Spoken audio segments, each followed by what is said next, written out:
ভারতীয় সংবিধান দ্বারা প্রতিষ্ঠিত পুলিশকে মানতে রাজি আছি, কোন দাদা দিদির পুলিশকে মানতে রাজি নই।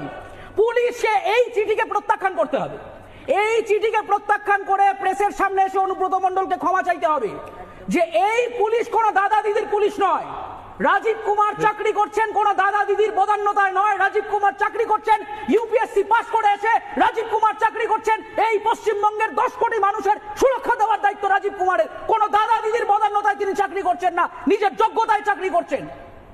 প্রত্যেকটা আইপিএস আজকে একত্রিত হন, আপনি নিজের স্কিলের ভিত্তিতে চাকরিটা পেয়েছেন। যদি আপনি ওই অযোগ্য শিক্ষার্থীদের মতো টাকা দিয়ে চাকরি না পেয়ে থাকেন, তাহলে কালকে চিঠি দিয়ে বলুন যে চাকরিটা ছাড়ছেন আপনারা। কজনকে ট্রান্সফার করবে? সবাইকে সুন্দরবনে ট্রান্সফার করবে? সবাইকে বাঘ দেখতে যাবে? কজনকে ট্রান্সফার করবে? কজনকে বয়কট করবে? কজনকে ডিমোশন করবে? আজকে পুলিশ ডিপার্টমেন্টের এবং সরকারি কর্মচারীদের ইউনাইটেড হওয়ার আশু প্রয়োজন হয়ে পড়েছে।